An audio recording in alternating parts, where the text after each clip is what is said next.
Good morning. Welcome to CVR News Network and you're watching CVR English. The details. Representatives of Telangana Kammavari Seva Sanghas Federation met in Hyderabad. The event was held at the Image Banquet Hall at Chittu Mutyalu Restaurant, Capital Park premises, Madhapur. On this occasion, Chalasani Venkateshwar Rao, Honorary President and the Federation Chairman of Image Hospitals and CVR channels, praised the services of the workers.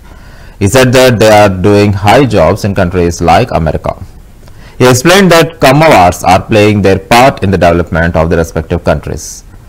On this occasion, former President of Thana, Komati Jairam, announced a donation of 50 lakh rupees. Leaders said that Kamma Sangam is working hard for the welfare of 2 Telugu states.